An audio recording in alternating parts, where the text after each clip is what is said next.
Coming up in the news tonight, a new government ministry making progress, a big distribution in West Grand Bahama, and a local resident continuing a Christmas tradition. The Bahamas Tonight, the Northern Edition, starts now. This is the Bahamas Tonight, Northern Edition.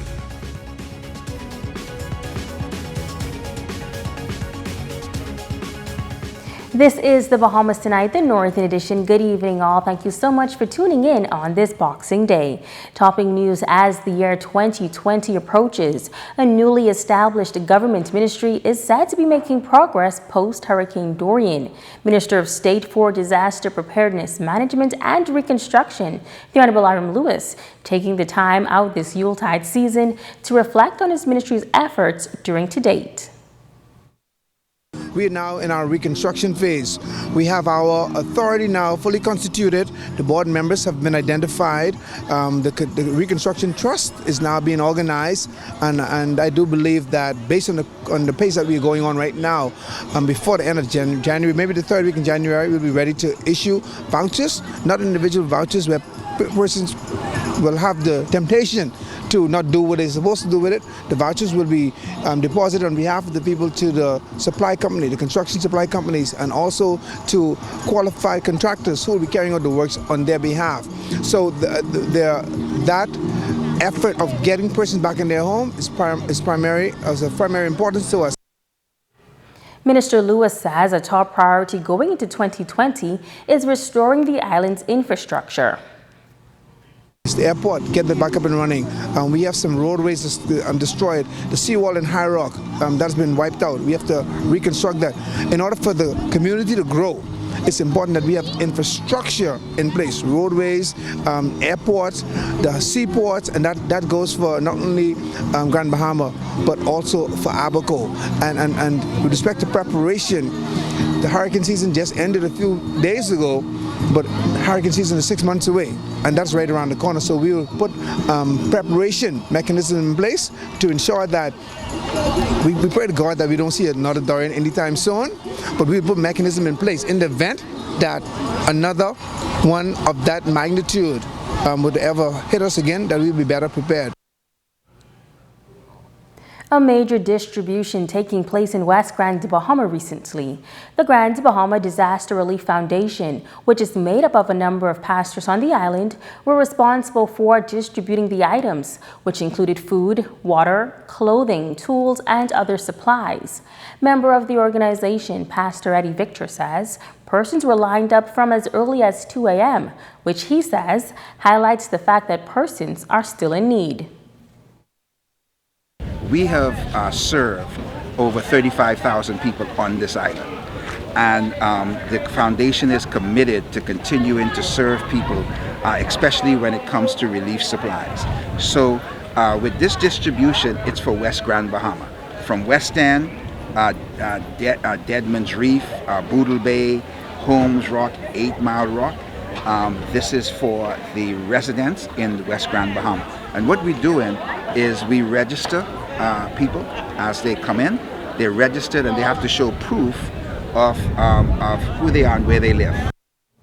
Pastor Lloyd Roll of Bethel's Deliverance Church says the distribution was significant for the West Grand Bahama community.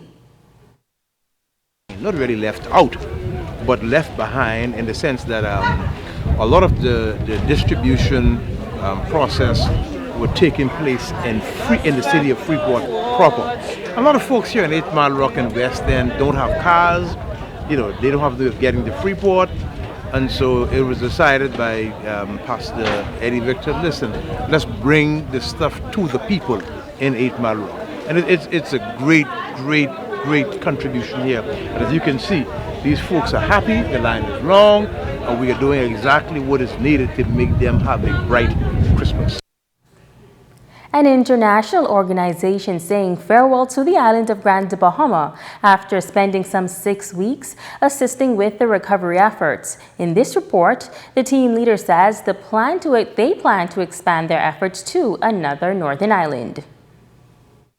Team Leader for Global Emergency Relief, Recovery and Reconstruction, or GER3, Riley Doris, says that the team arrived on island on September 8th and immediately began to assist in the removal of debris from key areas.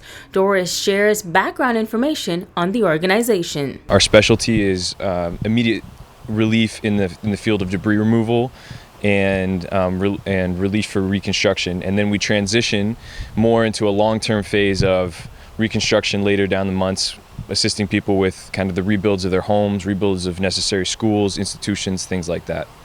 And the pillars of our organization really stand on getting to know the community, making sure that we are really helping people with what they need and not what we think they need, and sustainability, so recycling as much as possible, wood, plastic, metals, all those types of things. He notes that their team partnered with Grand Bahamians to assist persons affected by Hurricane Dorian, particularly those in the Eastern District. We started by clearing debris from Rand Hospital, making sure that kind of the necessary and crucial institutions really got back up and running as fast as possible. And then one of our generous donors, UNICEF, supported us to work with the local schools here. And so we worked with 7 schools over the course of about 6 weeks, and we worked on everything from mold remediation to tiling to debris removal, anything to get the kids back into a safe and healthy environment where they could start learning again. And then one of the other important aspects of that is making sure the teachers themselves have safe, functional homes as well. And so with the help of Van Dyke, we were going into various homes and assisting especially people in need, teachers in need, with everything they needed, from material provisions to mold remediation, to buying furniture, people who didn't have beds and things like that, providing them with those sorts of necessary items. He says that while they came to the island to give back, they too received a blessing from the community. He says the gratitude from residents often made him emotional. Really, the overwhelming gratitude of the people that we have been assisting, who have already started their own work in their own homes and already started doing everything. We were just facilitators in the path that they were already beginning upon. They were just so unbelievably grateful, and I couldn't have imagined a more welcoming people. Now the team is now working on the island of Abaco and is expected to stay until March 2020. We are starting to transition all of our resources into Abaco. Our funder identified that there was a massive need for kind of the school rebuilds and teachers' homes and social worker homes there. So we've now transitioned all of our resources and our personnel to Abaco, where we hope to spend the next couple of months assisting in the rebuilds of schools. Love is continuing to pour in for Grand Bahama and Abaco from all over the world. Members of the Paradise Fund out of the United States came to Grand Bahama immediately following Hurricane Dorian to help Grand Bahamians rebuild their lives. And recently, the organization held a Christmas luncheon and a toy giveaway at the Freeport Bible Church. Natalie Paulner of the Paradise Fund says they are pleased that they can assist, while Tina Hollander says that she and her husband are helping the organization to transport items to the Bahamas via their plane. We've been working with Fritz Thompson on bringing relief supplies, as many as we could get, to the people of the Bahamas.